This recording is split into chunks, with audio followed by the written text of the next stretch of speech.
Hola Iglesia, Dios te bendiga en todo el territorio colombiano. Iniciamos una nueva etapa en nuestro país, el aislamiento selectivo, como se le ha llamado. Todo está prácticamente abierto ya. Esta es una etapa de mucho cuidado porque la responsabilidad por tu salud recae sobre ti mismo. Cada pastor con su junta de iglesia decidirá cuáles templos abrir. Debe hacerse, por supuesto, obedeciendo estrictamente el protocolo preparado para nuestra iglesia. Cuídense mucho y que Dios nos siga protegiendo como hasta ahora. Hoy hablaremos del juicio investigador. La enseñanza adventista, que en 1844 Dios comenzó un juicio en el cielo, ha sido más atacada y controvertida que la del sábado, la del estado de los muertos y la del infierno. Esa ha sido nuestra doctrina más disputada. Ha sido desafiada por personas fuera de la iglesia y por personas dentro de ella. Mucha gente se ha ido de la iglesia por esta enseñanza.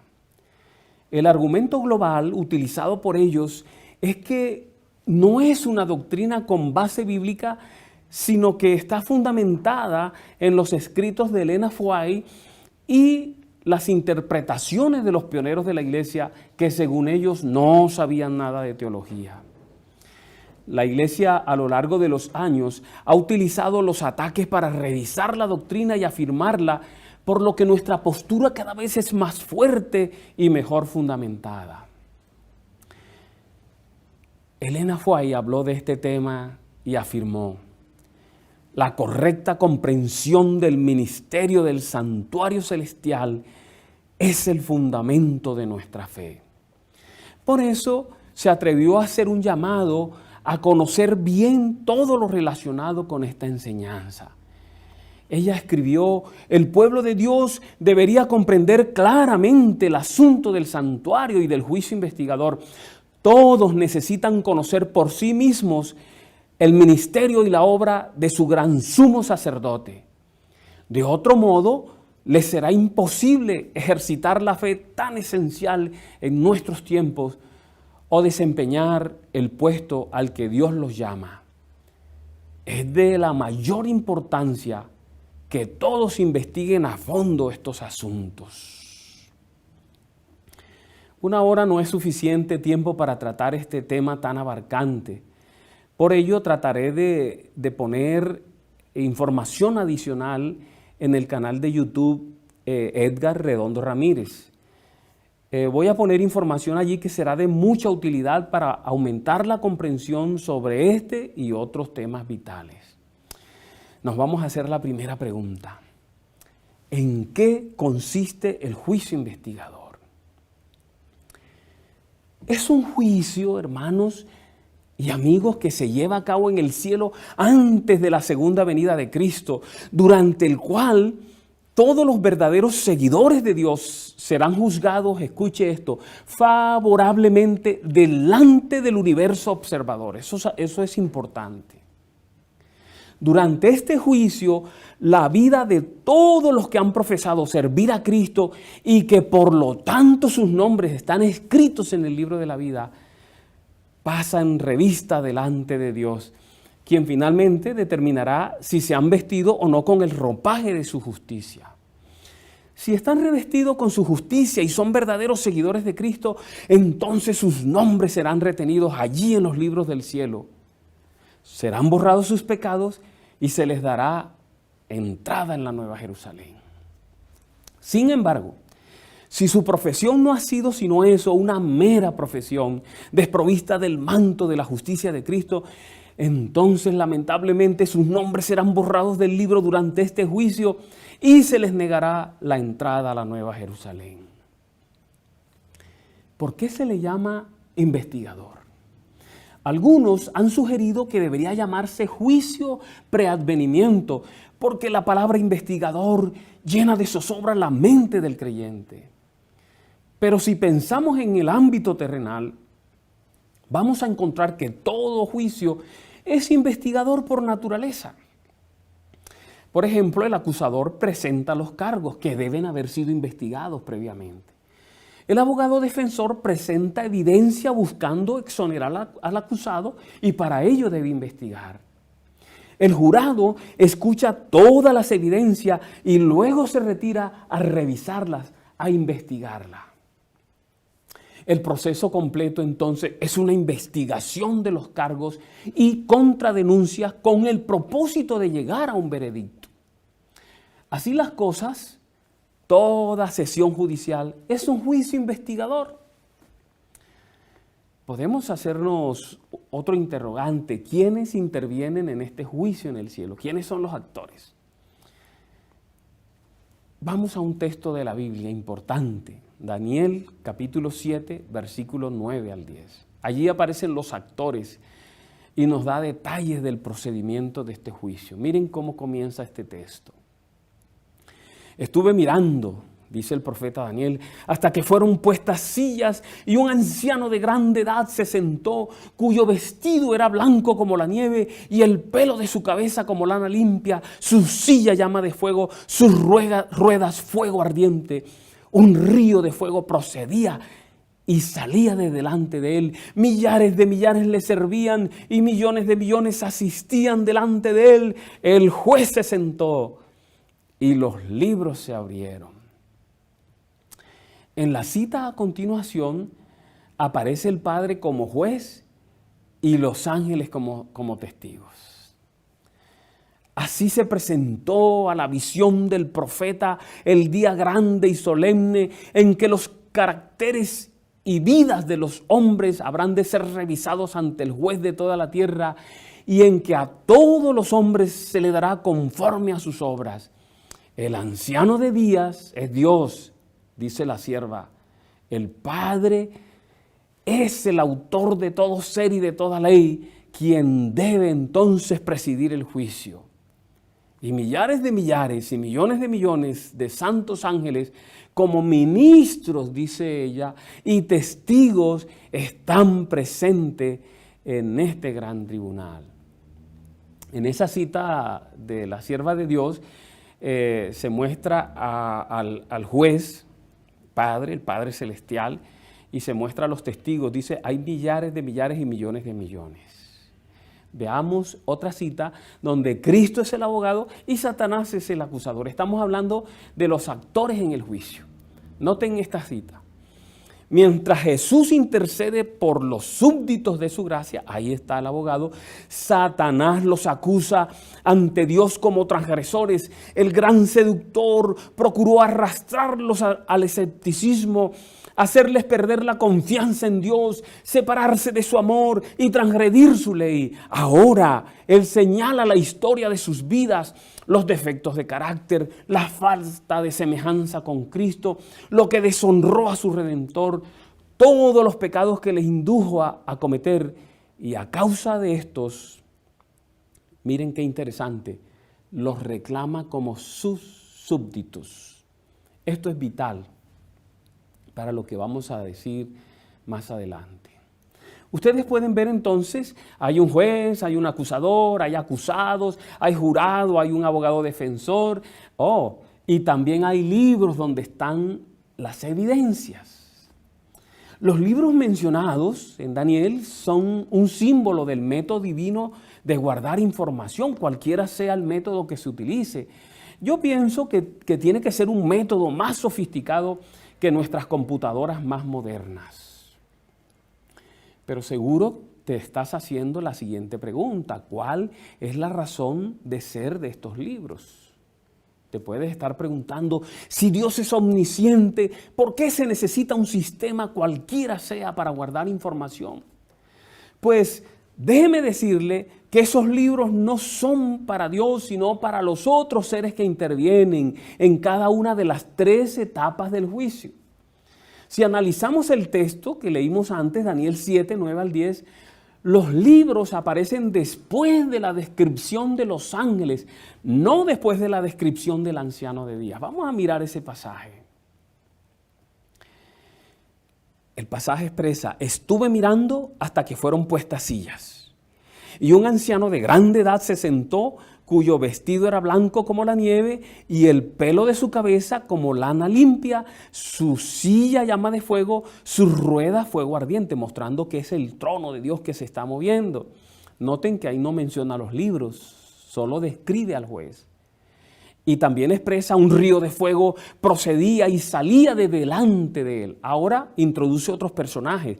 Millares de millares le servían y millones de millones asistían delante de él. El juez se sentó y note, y los libros se abrieron. ¿Para quiénes se abren los libros? Para los millares de millares y millones de millones. Hermanos y amigos, hay una realidad en todo esto. Los ángeles no son omniscientes. Ellos necesitan registros para recordar los detalles de un evento o de la vida de una persona. Ese es el propósito de los libros en esta escena de juicio en el cielo. Basado en los textos que se encuentran en la Biblia y que hablan de esos libros, podemos saber cuál es el contenido de los mismos. Miren, esos libros contienen en primer lugar palabras, acciones, pensamientos de los hijos de Dios. Hay una serie de textos allí en Salmo, Malaquías, Filipenses, Apocalipsis, que yo no voy a leer, pero que tú puedes leer y que te muestran qué hay en esos libros. Otra verdad sobre esos libros es que han sido preparados para el juicio según Daniel 7, según Apocalipsis 20. Otro elemento importante es que algunos nombres permanecerán para siempre en esos libros y otros serán quitados de ellos, de acuerdo a Éxodo 32 y Salmo 69. Por estos pasajes podemos inferir que Dios realizará el juicio sobre nuestros pensamientos, nuestras palabras, nuestras acciones.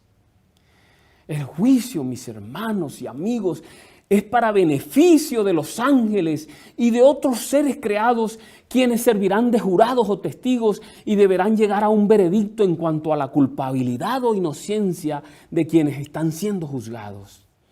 Es decir, en esos libros Dios está revelándoles los motivos detrás de sus decisiones, de sus juicios, de sus acciones en el pasado, para que puedan comprender y confirmar las decisiones que Él ha hecho respecto a la vida de cada uno de los seres humanos. Miren, ahora vamos a hablar de las evidencias bíblicas y en el don profético, pero voy a enfatizar más las evidencias en la Biblia. Acuérdense la acusación que hacen los enemigos del juicio investigador. Ellos dicen que no es bíblico. Yo les voy a mostrar que es bíblico, que el juicio investigador es bíblico. Voy a usar unas poquitas citas del don profético. Es más, no las necesito. Solo lo hago porque le estoy hablando a adventistas del séptimo día y a simpatizantes, amigos de esta iglesia. Veamos las evidencias del juicio investigador en la Biblia. Miren lo que dice la Biblia acerca de un juicio investigador. Es un tema muy bíblico. La primera cita que vamos a mirar está en Eclesiastés, en el capítulo 12 y versículo 14, que reza de la siguiente manera: porque Dios traerá toda obra a juicio, juntamente con toda cosa encubierta, sea buena o sea mala. ¿Qué traerá a juicio? Las acciones, obras. Otro texto, Mateo 12, 36, 37. Mas yo os digo que de toda palabra, miren, palabra ociosa que hablen los hombres, de ella darán cuenta en el día del juicio. Es bíblico el juicio. Ahora note Daniel 7, 9, 10, es el pasaje que ya leímos antes y del que hemos inferido algunas cosas. Estuve mirando hasta que fueron puestos tronos y se sentó un anciano de días, cuyo vestido era blanco como la nieve y el pelo de su cabeza como lana limpia. Su trono llama de fuego y las ruedas del mismo fuego ardiente. Un río de fuego procedía y salía de delante de él. Millares de millares le servían y millones de millones asistían delante de él. El juez se sentó y los libros fueron abiertos. Ya habíamos hablado de ese pasaje. Segunda de Corintios 5:10. Note cuántos textos. ¿Será bíblica esta enseñanza? Segunda de Corintios 5:10 dice, porque es necesario que todos nosotros, todos, nadie se salvará, comparezcamos ante el tribunal de Cristo para que cada uno reciba, ojo, según lo que haya hecho, acciones mientras estaba en el cuerpo, sea bueno o sea malo.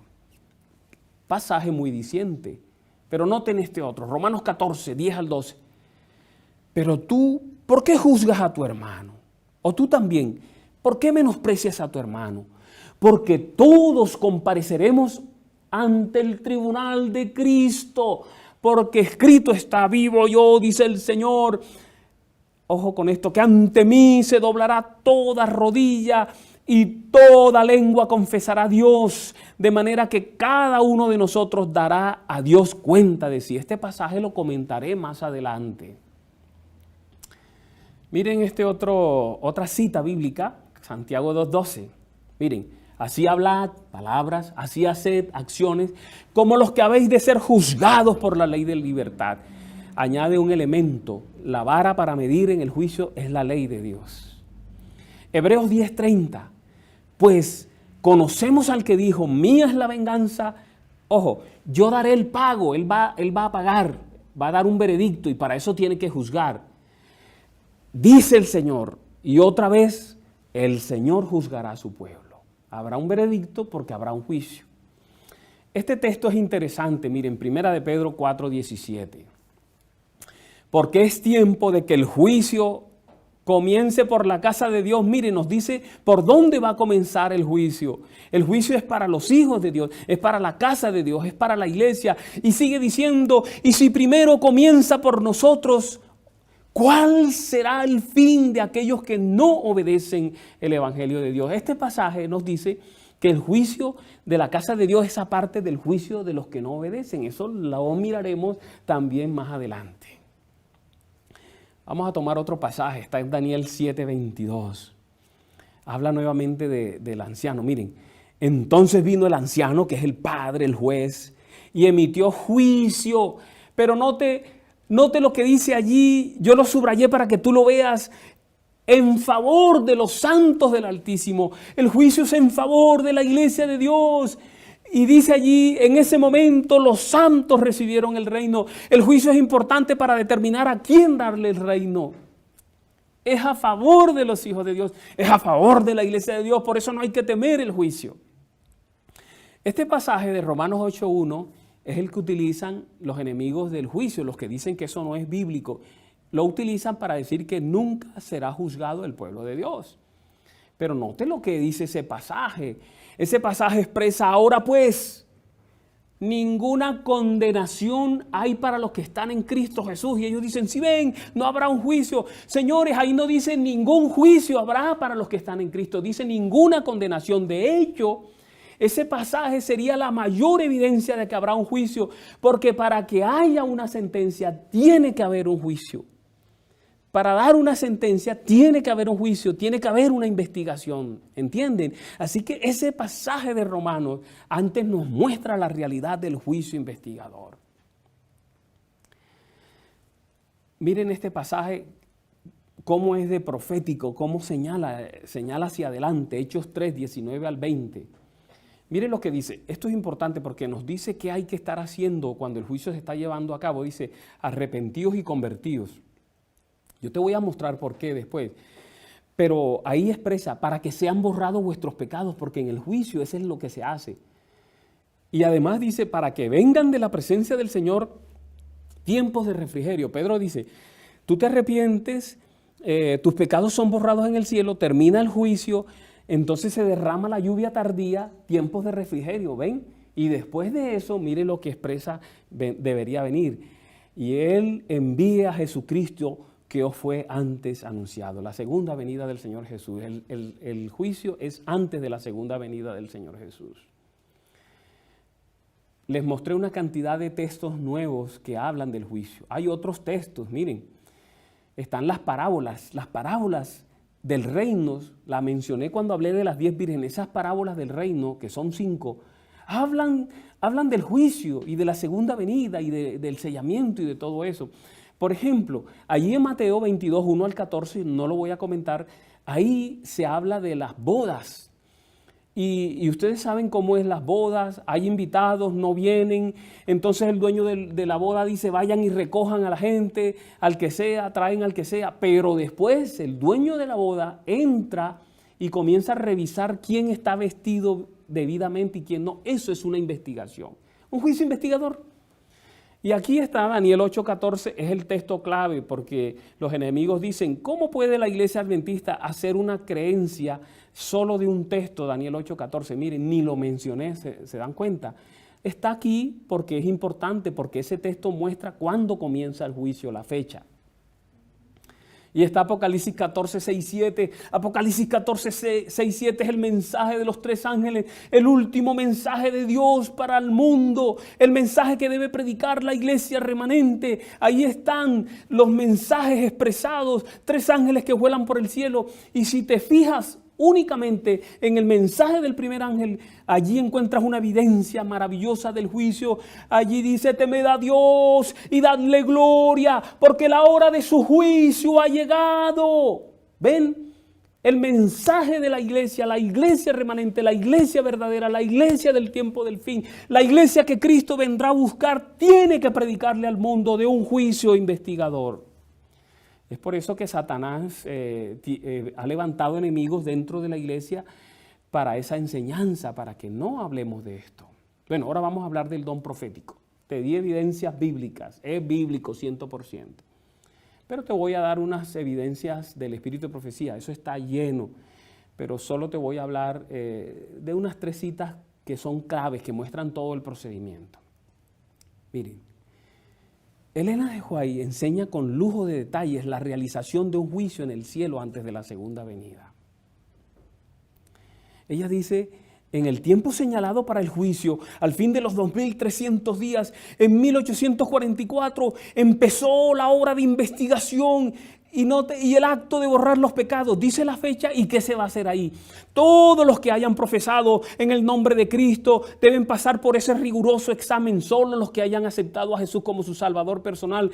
Tanto los vivos como los muertos deben ser juzgados de acuerdo con las cosas escritas en los libros según sus obras. Es una cita magnífica. De paso, esa cita está en el conflicto de los siglos. Te voy a explicar algo. Los enemigos del juicio investigador hacen algo interesante. Elena G. White tiene todo un capítulo en el conflicto de los siglos donde habla del juicio investigador. ¿Y sabe qué hacen ellos? Empiezan sus temas diciendo, este libro es bonito, hablando del conflicto. Aquí hay un capítulo entero del juicio investigador, pero ese no lo escribió Elena White. Miren. Créame que hice una investigación sobre la historia del conflicto de los siglos. Qué magnífica historia tiene ese libro. ¿Sabe dónde apareció por primera vez? Antes que fuera un libro aparte, apareció en Primeros Escritos. Hay la última parte de ese libro, Primero Escrito, esa es la visión del gran conflicto. Pero a medida que Dios fue dando nuevas visiones y fue ampliando en la mente de Elena G. White esas visiones, ella fue ampliando, fue escribiendo y ya le tocó ir separando algunos temas y entonces surgió el libro del conflicto de los siglos. Antes había sido 4 libros pequeños, luego fue compactado como un solo libro. Y ese capítulo del juicio investigador fue escrito por Elena White. Inspirado por Dios. Todo el que diga que no está diciendo una mentira. Y es increíble que alguien comience a atacar el juicio de Dios, a decir que el juicio de Dios es una mentira, diciendo una mentira descomunal, más grande que la luna. Hay un solo capítulo en el conflicto de los siglos, es bueno que usted lo sepa. Cuando busque su libro, El conflicto de los siglos, y usted va a encontrar algo interesante. Cuando ese libro iba a ser publicado en Europa, ellos creyeron necesario incluir un capítulo sobre la reforma en España. Es el capítulo 13 del libro El conflicto de los siglos. Ese capítulo fue escrito por 2 teólogos de la iglesia adventista. Cuando tú abres el libro, míralo, ábrelo en el capítulo 13 donde dice la reforma en España.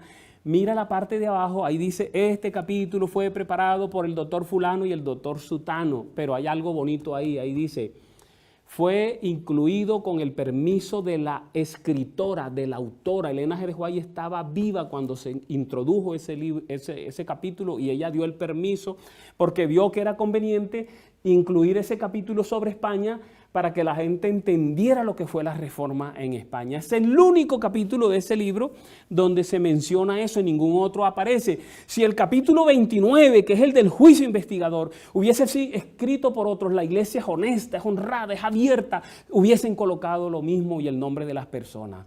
Entonces, ese capítulo fue escrito, inspirado por Dios y escrito por Elena G. de White. Ella sigue hablando entonces, miren. La obra del juicio investigador y el acto de borrar los pecados, dice cuándo será ese juicio, deben realizarse antes del segundo advenimiento del Señor, en vista de que los muertos han de ser juzgados según las cosas escritas en los libros.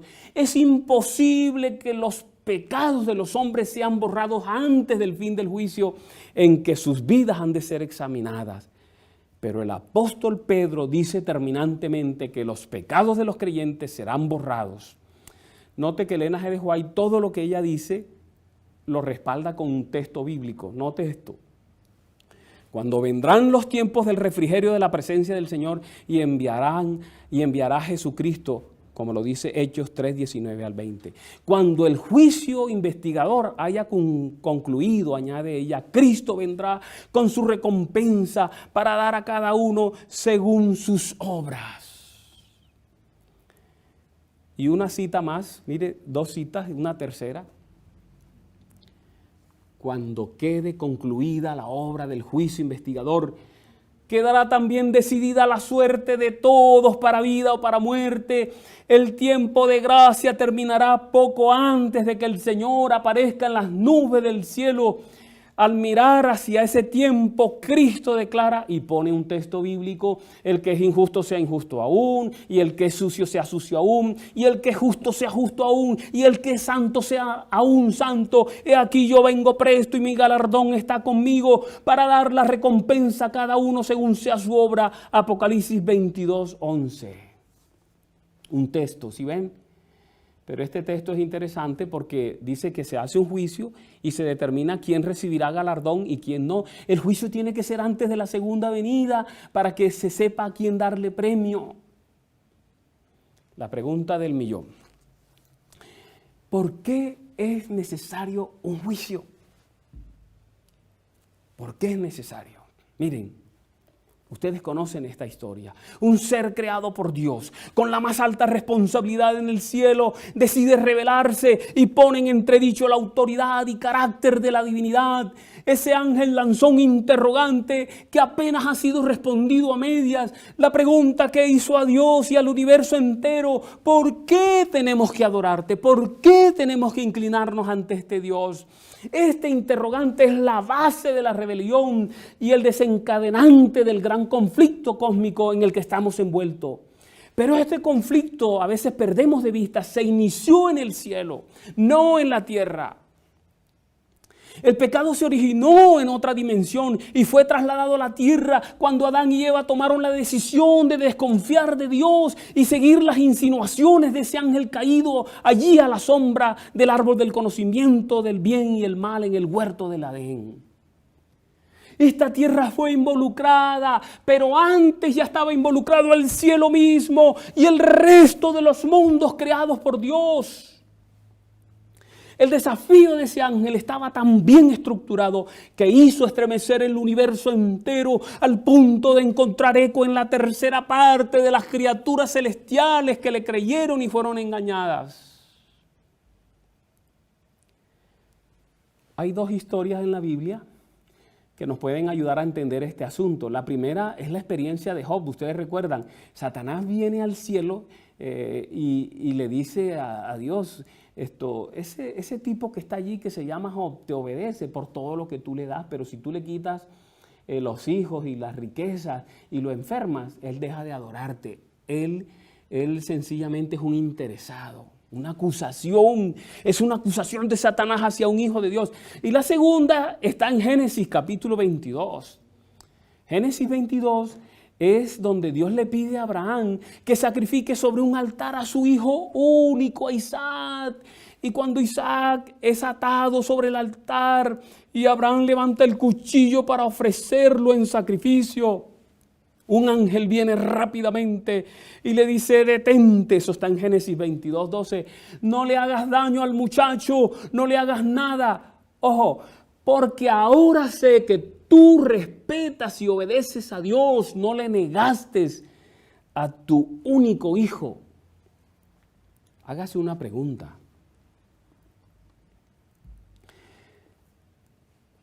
¿Por qué Dios hizo todo esto?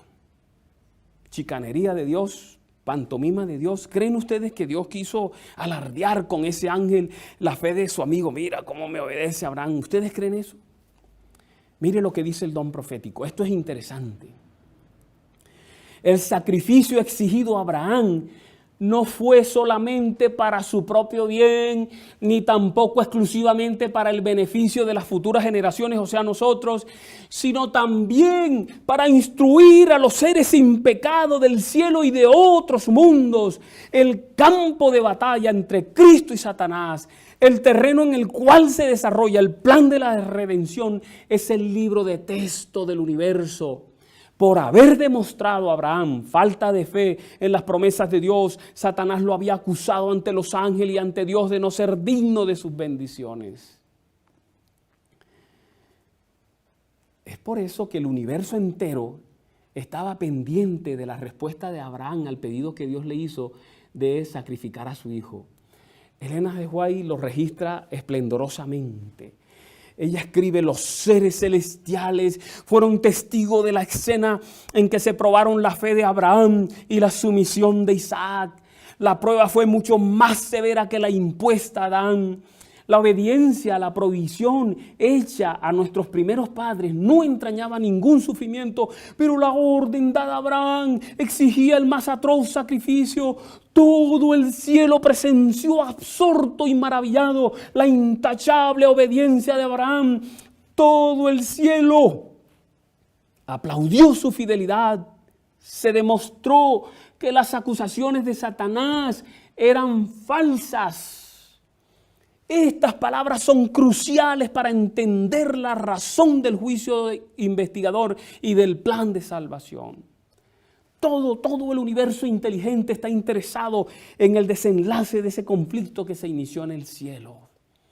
Los asuntos involucrados en el pecado y las acusaciones de Satanás contra Dios trascienden mucho más allá de la salvación del hombre, lo cual es solo parte de un cuadro cósmico que es mucho más grande. Es por eso que Pablo expresa allí en 1 Corintios, capítulo 4 y versículo 9, él dice: pues hemos llegado a hacer espectáculo al mundo, a los ángeles y a los hombres.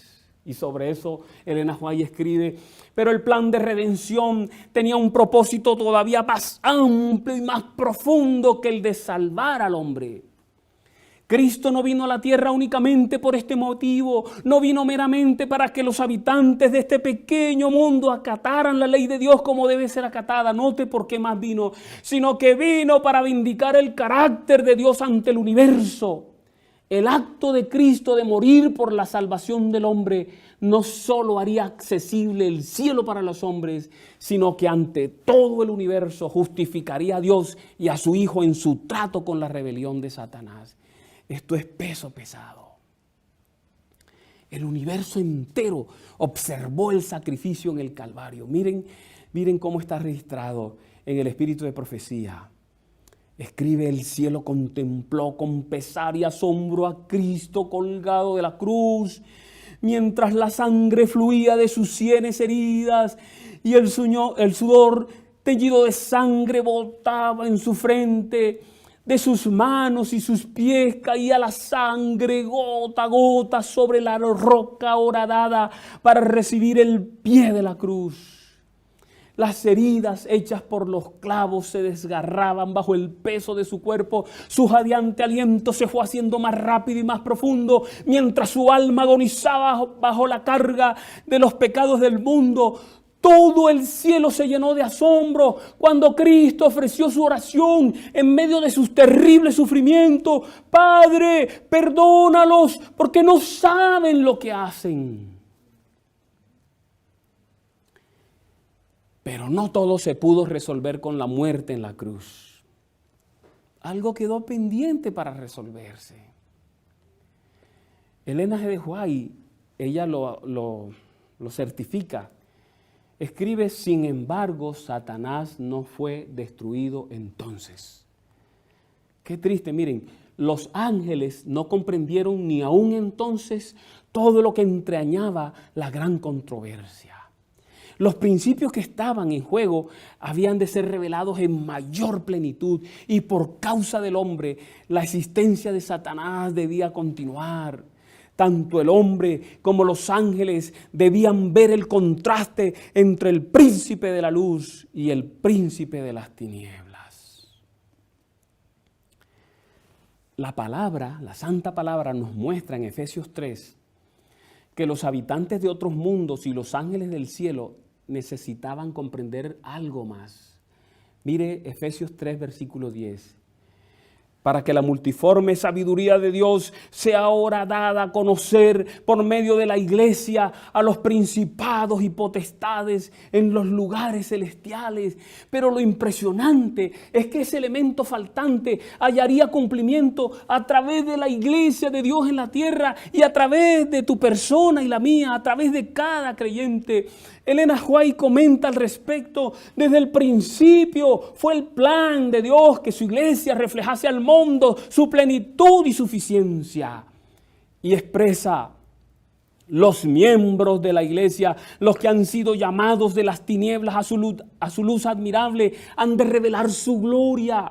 La iglesia es la depositaria de las riquezas de la gracia de Cristo y mediante la iglesia se manifestará con el tiempo, miren, aún a los principados y potestades en los cielos, el despliegue final y pleno del amor de Dios.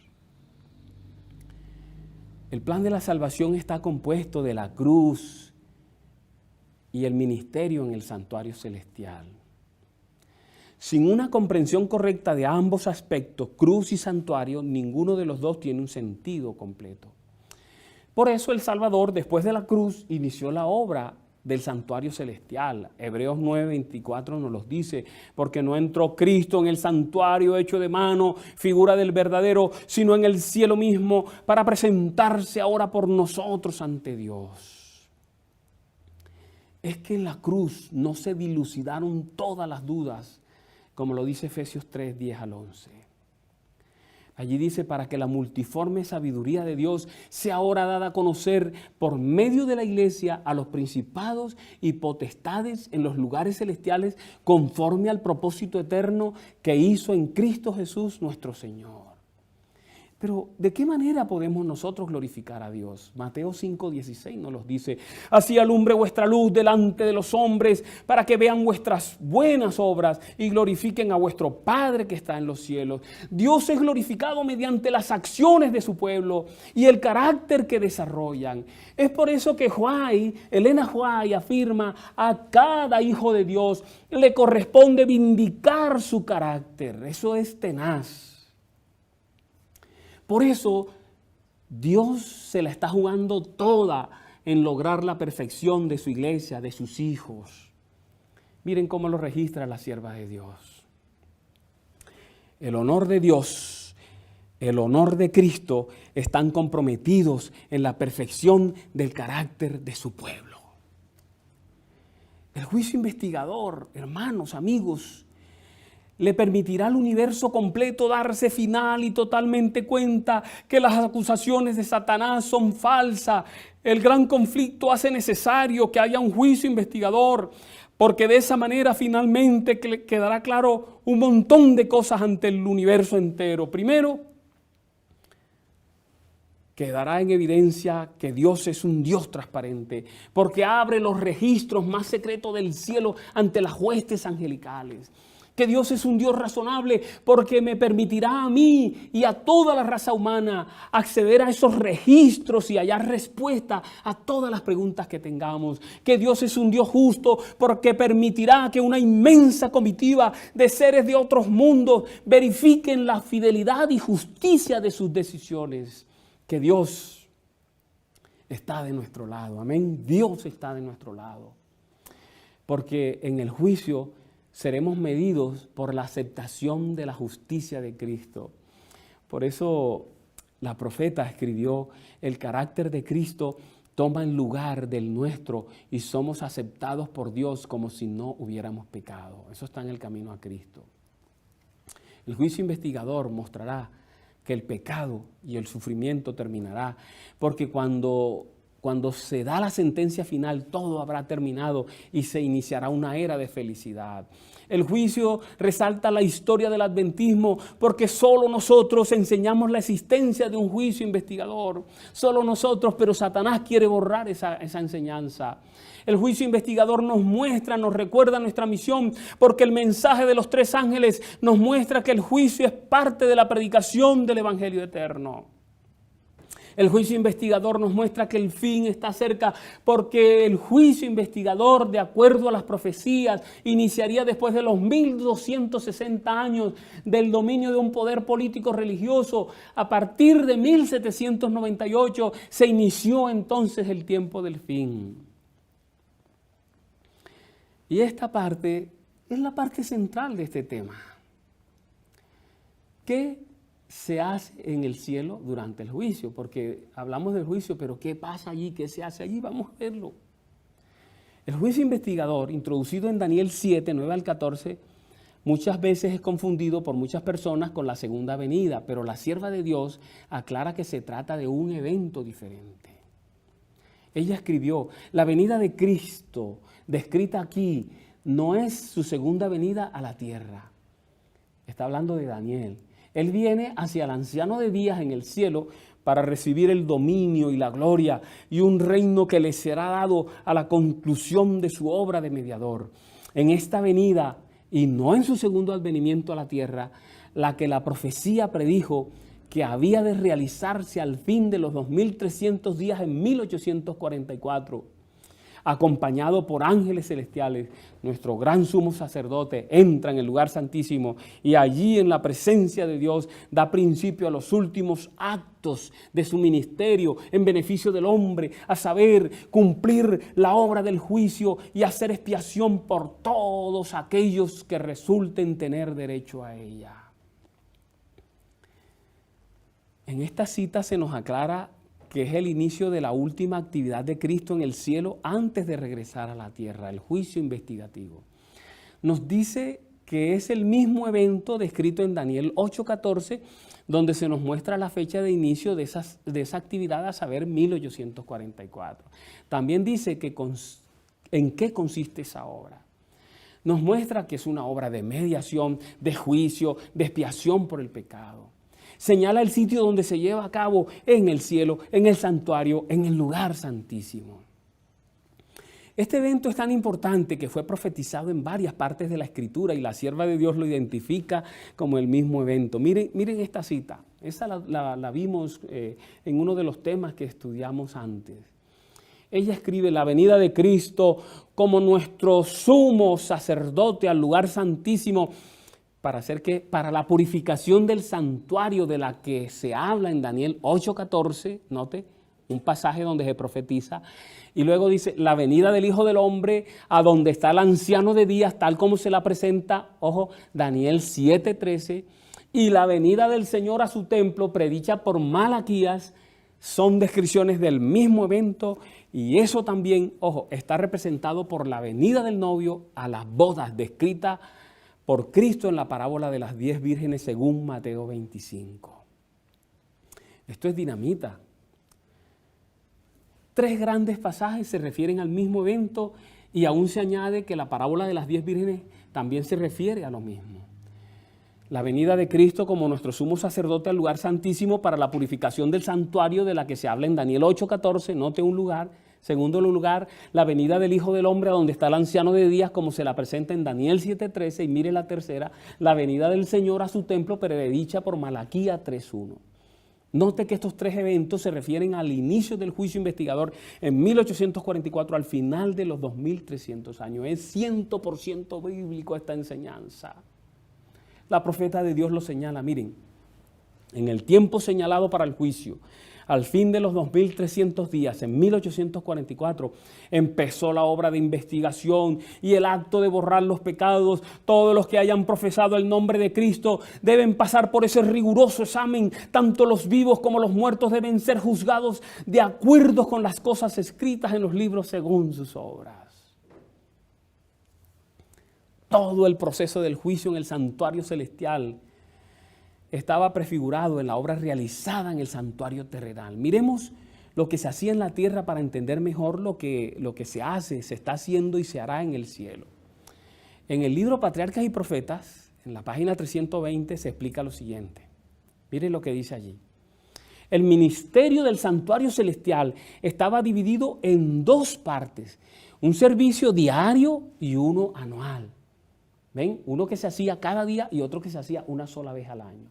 El servicio diario, escribe la profeta, se efectuaba en el altar del holocausto, en el atrio del tabernáculo y en el lugar santo. Solo tocaba dos partes del santuario.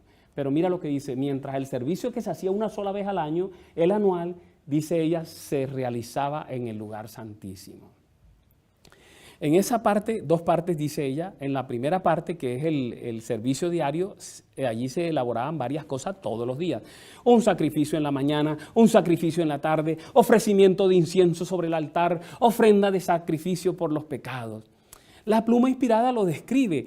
Ella expresa, el servicio diario consistía en el holocausto matutino de la mañana y el vespertino de la tarde, en el ofrecimiento del incienso en el altar de oro y de los sacrificios especiales por los pecados individuales. Además, dice ella, había sacrificios para los sábados, las lunas nuevas y las fiestas especiales, lo que se hacía todos los días normalmente durante todo el año. Y ella nos dice para qué se hacía, para qué se mataba ese cordero en la mañana y en la tarde. ¿Para qué? Ella nos dice el objetivo. Miren lo que ella escribe. Cada mañana y cada tarde se ofrecía el altar un cordero de un año con las oblaciones apropiadas de presentes para simbolizar, miren qué simbolizaba, la consagración diaria a Dios de toda la nación y su constante dependencia de la sangre expiatoria de Cristo. Era para recordarle cada día a los seres humanos que dependían de Cristo. Todo el año, todos los días, se mataba un cordero en la mañana, un cordero en la tarde, había incienso, había oblaciones. Eso nos debe hacer recordar lo que Dios quiere que haga su pueblo ahora. Entrega en la mañana, entrega en la tarde. Dios espera una consagración diaria, permanente. Pero de manera oficial se hacían diariamente los sacrificios individuales por los pecados personales. Los anteriores, el de la mañana y de la tarde, lo hacían los sacerdotes y ellos ponían el animal. Pero cuando una persona pecaba, ellos también traían un cordero. Mire cómo está descrito el procedimiento en el don profético. Vamos a mirarlo. Ella escribe, la parte más importante del servicio diario, ojo, era la que se realizaba en favor de los individuos, todos los días en favor de los individuos. El pecador arrepentido traía su ofrenda a la puerta del tabernáculo y colocando la mano sobre la cabeza de la víctima, confesaba sus pecados. Así, en un sentido figurado, los trasladaba de su propia persona a la víctima inocente. Con su propia mano mataba entonces el animal y el sacerdote llevaba la sangre al lugar santo y la rociaba ante el velo detrás del cual estaba el arca que contenía la ley que el pecador había transgredido. Con esta ceremonia y en un sentido simbólico, el pecado era trasladado al santuario por medio de la sangre. Todos los días, cientos de sacrificios por los pecados de las personas y la sangre era llevada al lugar, al santuario, echada en el telón, en el velo. De esa manera, piense usted, Un proceso llevado a cabo cientos de veces diariamente durante todo un año. El santuario recibía los pecados de cada individuo todo el año. Esto afectaba el santuario. Obsérvenlo en la siguiente declaración que hace Elena G. de White. Ella escribió: esta era la obra que se hacía diariamente durante todo el año. Con el traslado de los pecados de Israel al santuario, los lugares santos quedaban manchados. Se hacía necesaria una obra especial para quitar de allí los pecados. Dios ordenó que se hiciera entonces expiación para cada una de las sagradas divisiones, lugar santo y santísimo, lo mismo que para el altar. Así lo limpiará y lo santificará de las inmundicias de los hijos de Israel. Eso está escrito en Levíticos 16. Esta obra de purificación se hacía una vez cada año. Elena White lo registra. Una vez al año, en el gran día de la expiación, el sacerdote entraba en el lugar santísimo para limpiar el santuario. La obra que se llevaba a cabo allí completaba el ciclo anual de las ceremonias. Eso era lo que se hacía en la tierra. El gran día de la expiación, el sacerdote llevaba 2 machos cabríos y hacía un sorteo sobre ellos. De esa manera uno era elegido para Azazel o Satanás y otro para Jehová. El sacerdote sacrificaba el macho cabrío para Dios por Jehová y tomaba la sangre y la llevaba dentro del santuario y también dentro del lugar santísimo. Purificaba el lugar santo, el lugar santísimo. Limpiaba así de esa manera de todos los pecados que habían sido puestos durante el año al santuario. Y luego salía y ponía las manos. ¿Se acuerdan que quedó uno allá afuera, un macho cabrío, Azazel? Ponía las manos sobre ese macho cabrío que representa a Satanás, colocaba todos los pecados que había retirado del santuario y entonces el animal por Azazel era soltado en un lugar solitario y de esa manera todos los pecados del pueblo habían sido borrados del santuario. Qué tarea tan interesante. Eso lo hacían todos los días y un sacrificio anual, el Yom Kippur, el gran día de la expiación. Toda esta obra simbolizaba lo que Cristo haría por la raza humana. El Señor Jesús vino y se ofreció en la cruz del Calvario, entonces ascendió al cielo e inició servicio en el lugar santo. En 1844 inició, en cumplimiento a su agenda profética, el juicio investigador en el lugar santísimo. Se inició el procedimiento que busca ratificar los nombres de los redimidos, el borramiento de sus pecados y su respectivo sellamiento. Vamos a mirar el proceso de este juicio. En primer lugar, el juicio inicia por los justos muertos y por los que van falleciendo. Es bíblico, 1 de Pedro 4:17. Ya lo habíamos leído, porque es tiempo de que el juicio comience por la casa de Dios. Y si primero comienza por nosotros, ¿cuál será el fin de aquellos que no obedecen el evangelio de Dios? La pluma inspirada explica que primero empieza ese juicio por los muertos. Ella lo dice: el juicio de los casos de los muertos ha estado en progreso por más de 40 años. Eso lo dijo por allá en 1800, ¿qué sería? 87. Y sigue diciendo ella, y no sabemos cuán pronto pasará los casos de los vivos. Ya la iglesia llevaba más o menos unos 44 años desde el gran chasco y ella expresa que se estaba llevando a cabo el juicio. Pero hay una aseveración más de ella que nos ilustra ampliamente. Ella expresa: a medida que los libros de memoria, libro de memoria, se van abriendo al juicio, ahí es donde están todas las acciones de todas las personas, especialmente la de los hijos de Dios. Las vidas de todos los que hayan creído en Jesús, si ven, pasan ante Dios para ser examinadas por Él. Note, empezando con los que vivieron los primeros en la tierra. Nuestro abogado presenta los casos de cada generación sucesiva y luego termina con los vivos. Primero los muertos, el juicio por los muertos, y después vendrá el juicio por los vivos. Los libros se abren a la vista de los ángeles en esta primera etapa del juicio y van apareciendo los nombres de los justos muertos, empezando por Abel, el primer justo fallecido, para mostrar evidencias a los testigos, a los que están allí, sobre las acciones de estas personas, sobre las acciones de Cristo que ha hecho para favorecer a estas personas. Entonces Satanás se levanta y trata de reclamar a esas personas como suyo. Si tu nombre o el nombre de una persona que ha fallecido es tomado allí en los libros, entonces hay que leer todo lo que está escrito en esos libros. Y Satanás dice, si ven, es un pecador, es mío, no lo puedes llevar al cielo. Eso la sierva de Dios lo señala. Mira lo que ella dice. Mientras Jesús intercede por los súbditos de su gracia, Satanás los acusa ante Dios como transgresores. Entonces ustedes ven, así como acusó a Job, así como esperaba que Dios no aprobara a Abraham.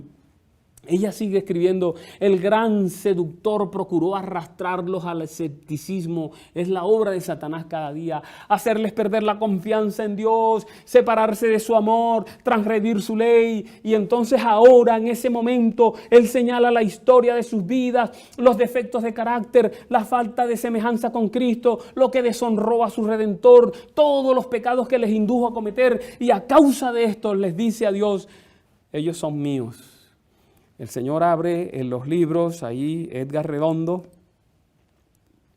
y entonces Satanás dice, mira, qué interesante, si ves cómo está de sucio ese señor. ¡Wow! ¡Uf! ¡Qué asquerosidad de vida la que llevó! Y él fue el que indujo a Edgar Redondo a cometer errores, a decir lo que no era, a pensar lo que no era, a actuar de manera indebida. Y ahora cuando llega ante el juicio, él dice, Edgar es mío. ¡Qué interesante! Ese es el juicio investigador, en eso consiste, por eso es necesario. Y Satanás quiere que la iglesia le tenga miedo a eso y que la iglesia se levante contra esa enseñanza para el poder atraparnos. Mire lo que está escrito de cada persona en los libros. Lo escribe Elena G. de White. Ella dice, la obra de cada uno pasa bajo la mirada de Dios y es registrada e imputada ya como señal de fidelidad, ya de infidelidad. Frente a cada nombre en los libros del cielo aparecen con terrible exactitud cada mala palabra, cada acto egoísta, cada deber descuidado y cada pecado secreto con todas las tretas arteras, las admoniciones o reconvenciones divinas despreciadas, los momentos perdidos, las oportunidades despreciadas, la influencia ejercida para bien o para mal, con sus abarcantes resultados, todo fue registrado por el ángel anotador. ¡Wow! Dependiendo de la condición de los registros, algunos serán quitados de los libros y otros dejados, unos condenados y otros salvados. Estoy describiendo qué es lo que se hace en el juicio investigador. Cada nombre, dice Elena G. de White, es mencionado, cada caso cuidadosamente investigado. Habrá nombres que serán aceptados, otros rechazados. En caso de que alguien tenga en los libros de memoria pecados de los cuales no se haya arrepentido y que no hayan sido perdonados, su nombre será borrado del libro de la vida y la mención de sus buenas obras será borrada de los registros de Dios. El Señor declaró a Moisés, mire, Elena G. de White usa una cita bíblica para mostrar que eso que ella está escribiendo es verdad. Y está en Éxodo 32, 33. Y no solo eso, ella expresa, y el profeta Ezequiel dice, y note lo que el profeta Ezequiel presenta allí, si el justo se apartare de su justicia y cometiere maldad, todas las justicias que hizo no vendrán en memoria. Se borran los pecados, se les concede la vida eterna y de esa manera se les concede la entrada a la Jerusalén, a la tierra nueva. Mire cómo lo representa la sierva de Dios. A todos los que se hayan arrepentido verdaderamente de su pecado y que hayan aceptado con fe la sangre de Cristo como su sacrificio expiatorio, se les ha inscrito el perdón frente a sus nombres en los libros del cielo. Cómo llegaron a ser partícipes de la justicia de Cristo y su carácter está en armonía con la ley de Dios, entonces sus pecados serán borrados y ellos mismos serán juzgados dignos de la vida eterna. El Señor declara por el profeta Isaías yo soy aquel que borro tus transgresiones a causa de mí mismo y no me acordaré más de tus pecados. Es bíblico, amigos.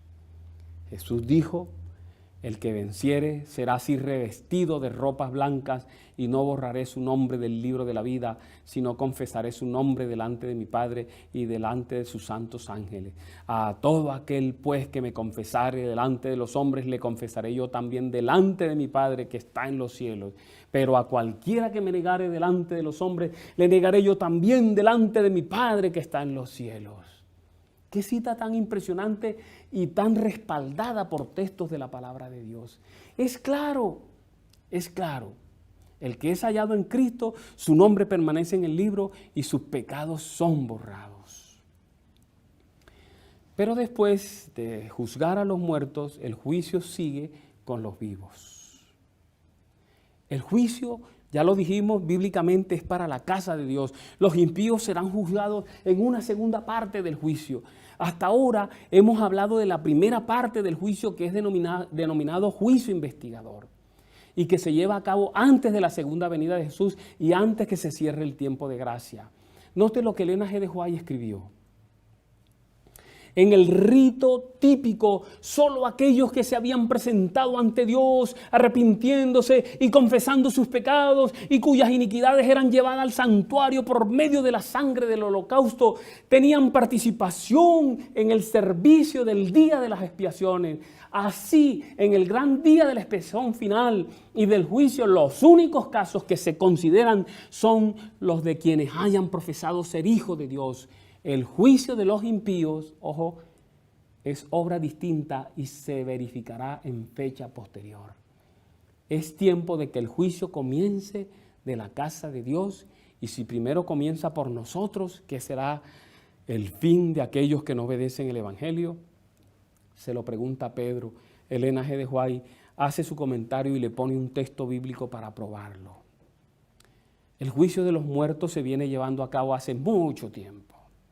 En algún momento terminará para los ya muertos y para quienes van muriendo, porque cuando una persona va muriendo, su caso también es tocado, su nombre es tocado, es revisado, si pasa, es sellado en el libro, los vivos en la frente, los muertos en el libro, y si no pasa, su nombre es quitado, sus obras borradas, pasadas a otro libro. ¿Sí ven? Pero en algún momento, cuando eso pase, entonces los nombres de las personas que hayan aceptado a Jesús como su Salvador y estén vivos serán también pasados delante de Dios. A medida que va pasando el nombre de esas personas, se va cerrando el tiempo de gracia para ellos. Es decir, hay personas para quienes el tiempo de gracia se cerrará estando vivos. O son ratificados en el libro de la vida y sellados, o sencillamente son retirados del libro. Note lo que la sierva de Dios expresa.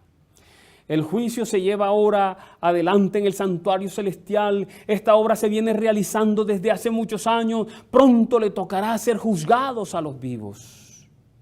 El proceso con los vivos es el mismo que se llevó a cabo con los muertos. Se revisan los libros, se quita o se deja los nombres, se borran los pecados de quienes no son ratificados, se hace el sellamiento de esa persona, si está viva en su frente, si está muerta en los libros. Cuando termina el proceso, el Señor se levanta, se quita las ropas sacerdotales, sale del santuario a hacer lo que hacía el sacerdote. ¿Recuerdan? Lo que hacía el sacerdote allí en el santuario de la tierra, quien ponía los pecados sobre Azazel. En este caso serán puestos sobre Satanás, quien inició la rebelión. Eso también está registrado en el don profético. Ella dice, en el servicio ritual típico, el sumo sacerdote, hecha la propiciación por Israel, salía y bendecía a la congregación. Y entonces mira lo que dice, así también Cristo, una vez termine su obra de mediador allá en el santuario celestial, aparecerá sin pecado para la salvación, para bendecir con el don de la vida eterna a su pueblo que le espera. Así como al quitar los pecados del santuario, el sacerdote los confesaba sobre la cabeza del macho cabrío emisario. Así también Cristo colocará todos esos pecados sobre Satanás, autor e instigador del pecado. El macho cabrío emisario o Azazel, que cargaba con todos los pecados de Israel, era enviado a tierra inhabitada. Y ella escribe, Así también Satanás, cargado con la responsabilidad de todos los pecados que ha hecho cometer al pueblo de Dios, será confinado durante 1000 años en la tierra, entonces desolada y sin habitantes, y sufrirá finalmente la entera penalidad del pecado en el fuego que destruirá a todos los impíos. Así el gran plan de la redención alcanzará su cumplimiento en la extirpación final del pecado y la liberación de todos los que estuvieron dispuestos a renunciar al mal. Vamos a entrar a unas etapas. Vamos a hablar de las 3 etapas del juicio, lo voy a hacer rápidamente. Ya hablamos de una que es la del juicio investigador, pero si notan ustedes todo lo que hemos visto hasta ahora. Ok, miren, el juicio tiene un trasfondo, hemos dicho eso. Un marco que es el que le da sentido, el gran conflicto cósmico.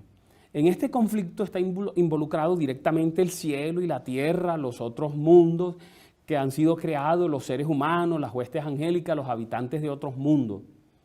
Por eso fue que el apóstol Pablo escribió en 1 Corintios 4:9 que hemos llegado a hacer espectáculo al mundo, a los ángeles y a los hombres.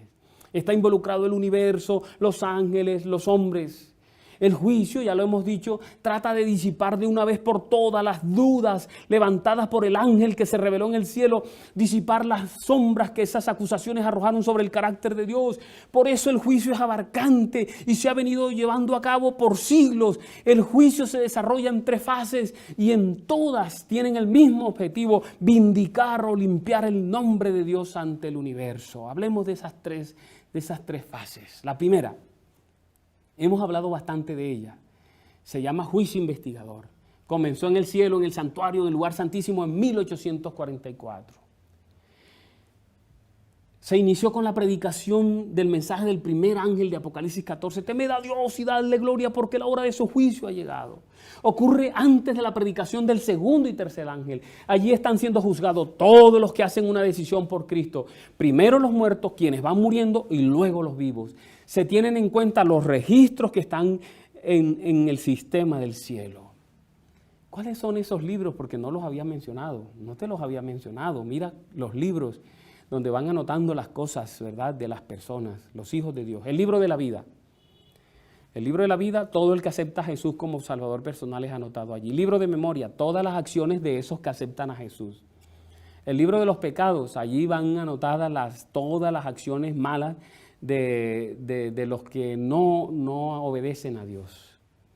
Cuando termine ese juicio se cierra el tiempo de gracia y comienza el tiempo de angustia y viene el derramamiento de las plagas y en poco tiempo ocurre la segunda venida de Jesús. Mire lo que dice la sierva de Dios.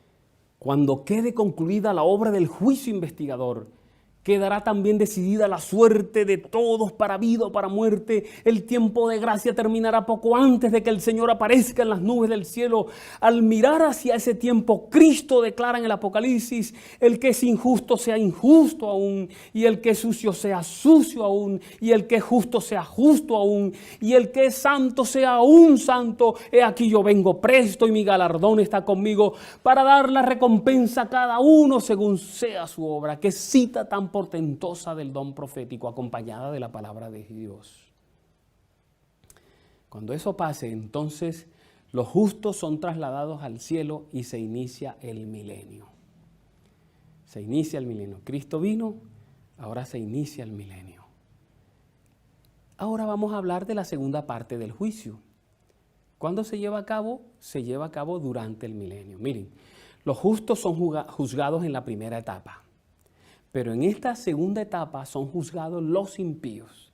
¿Recuerdan la cita que la hemos leído creo que 1 o 2 veces de Elena White, donde ella dice: el gran día de la expiación final y del juicio de Dios, los únicos casos que se considerarán son los de quienes hayan profesado ser hijos de Dios? Porque ella dice, el juicio de los impíos es obra distinta y, ojo, se verificará en fecha posterior. El juicio investigador antes de la segunda venida, pero la segunda fase del juicio después de la segunda venida, cuando se inicia el milenio.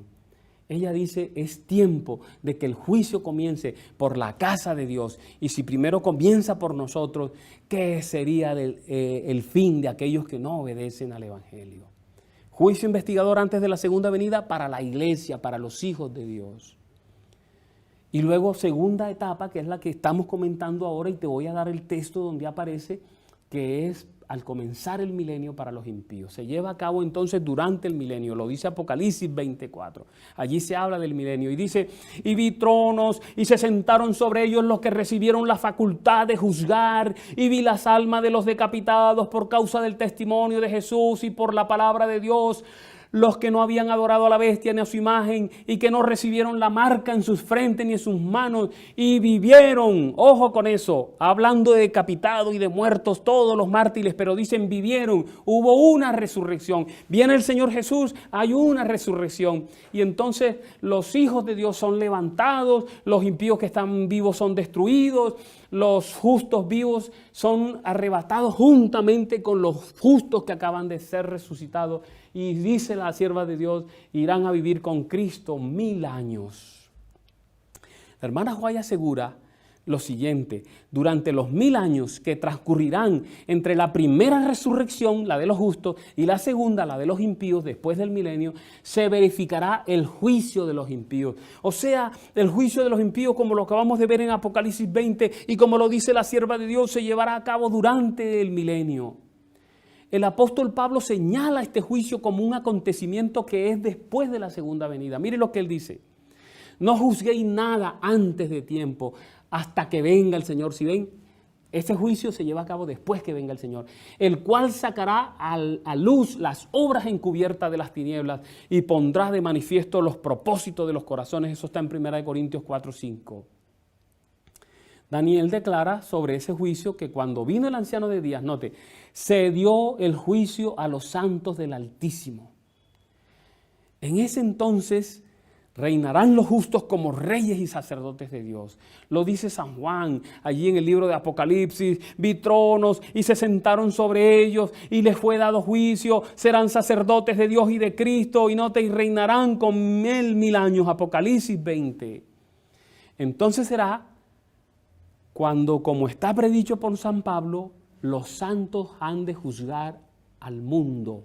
1 Corintios 6:2. Elena White apoya esta idea.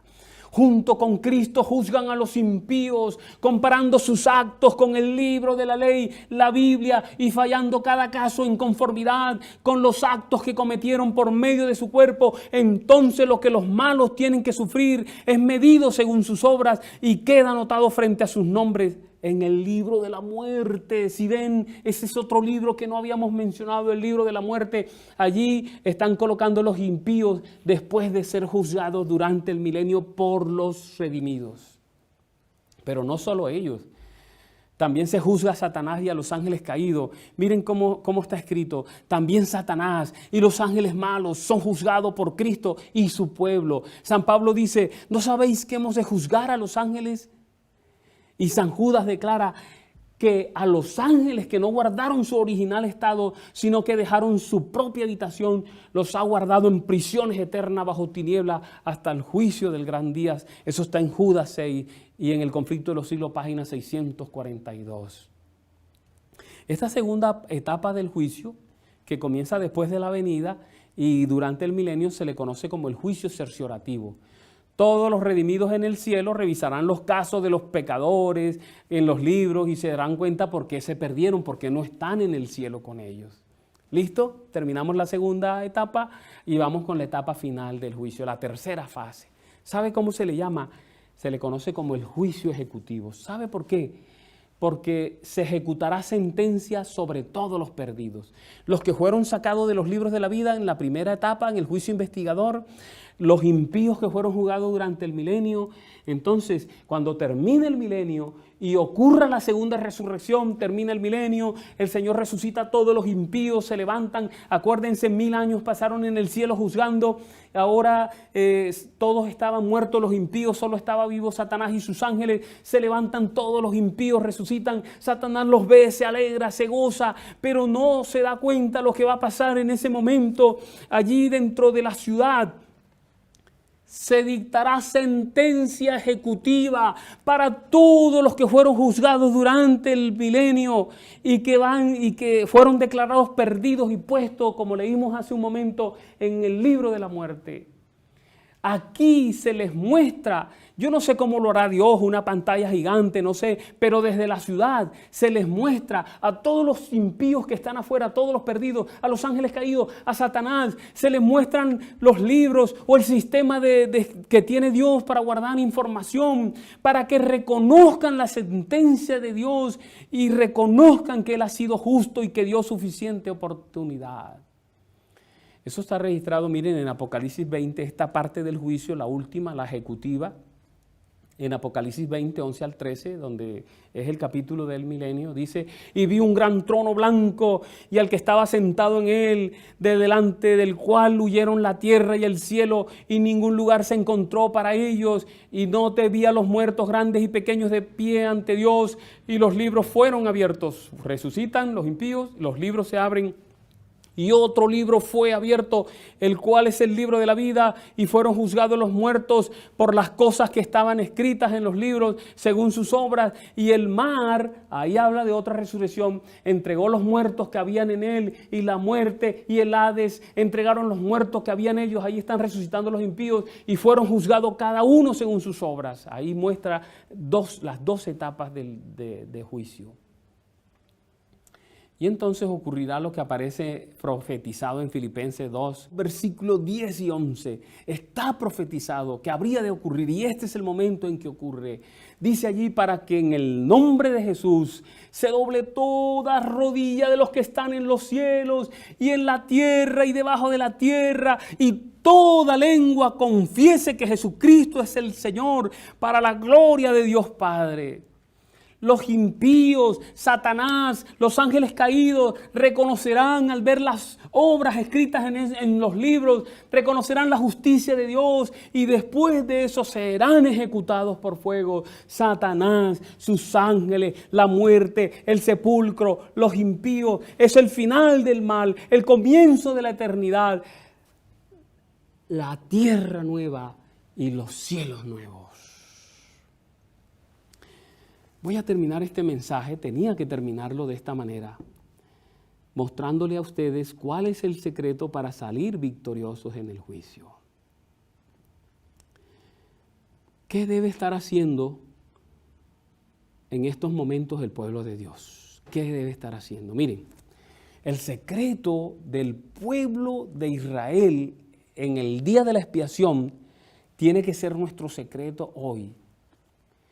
El gran objetivo del día de la expiación era eliminar los pecados del pueblo. Pero solo eran eliminados los pecados que previamente habían sido llevados diariamente al santuario a través de la sangre del cordero, sobre cuya cabeza se había hecho la confesión de los mismos. ¿Recuerdan? Lo dijimos. Lo recordamos en una cita del don profético. En el rito típico, o sea, el que se hacía allá en Israel, en el santuario celestial, solo aquellos que se habían presentado ante Dios arrepintiéndose y confesando sus pecados, y cuyas iniquidades eran llevadas al santuario por medio de la sangre del holocausto, tenían participación en el servicio del día de las expiaciones. Así, en el gran día de la expiación final, hablando del juicio investigador, los únicos casos que se consideran son los de quienes hayan profesado ser hijos de Dios. El secreto, entonces, aceptar a Jesús como Salvador personal, eres escrito en el libro de la vida. Y cada día de tu vida cristiana, confesar tus pecados, meterlos en el santuario. Ahora Jesús está recibiendo nuestros pecados allí en el santuario. Tienes que confesar tus errores, tus equivocaciones. Es el secreto de la victoria, porque solo serán borrados los que estén allá metidos. Miren esta cita tan importante. Dice: estamos viviendo ahora en el gran día de la expiación, cuando en el servicio simbólico el sumo sacerdote hacía la propiciación por Israel. Todos debían afligir sus almas, arrepintiéndose de sus pecados y humillándose ante el Señor, si no querían verse separados del pueblo. Y escribe la sierva de Dios: de la misma manera, Todos los que desean que sus nombres sean conservados en el libro de la vida deben ahora, en los pocos días que les queda de este tiempo de gracia, afligir sus almas ante Dios con verdadero arrepentimiento y dolor por sus pecados. Hay que escudriñar honda y sinceramente el corazón. Gracias a Dios por dejarnos esta amonestación. El llamado final, mis hermanos, el llamado final es a no dejarnos distraer de lo que realmente debe ocuparnos ahora. Mire, ¿qué debe ocuparnos ahora?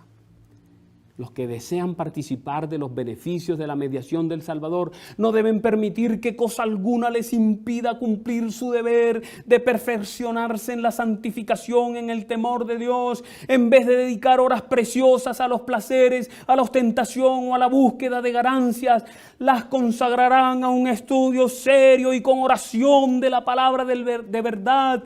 El pueblo de Dios debería comprender claramente el asunto del santuario y del juicio investigador. Por lo tanto, mi invitación, hermanos y amigos, llevemos cada día, en la mañana y al atardecer, nuestros pecados al santuario. Mantengamos nuestra profesión de fe, fortalezcamos nuestra relación con Cristo, hagamos una revisión constante de nuestras vidas, acciones, palabras, pensamientos, motivaciones. Quiero colocar sobre ustedes y su familia una bendición muy especial para esta etapa que comenzamos, cuando casi todo el mundo saldrá a la calle y cuando todo será abierto. Estamos comenzando la etapa muy importante para este país, pero de mucho cuidado y de mucho peligro. Una bendición entonces.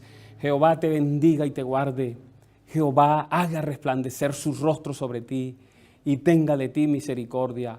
Jehová alce sobre ti su rostro y ponga en ti paz. Oramos. Dios, gracias por tu amor. Gracias por tu protección hasta ahora. Al iniciar esta nueva etapa pedimos que nos protejas mucho más, que cuides de tu iglesia, que conserves la vida de tus hijos. En el nombre de Cristo Jesús. Amén. Amén.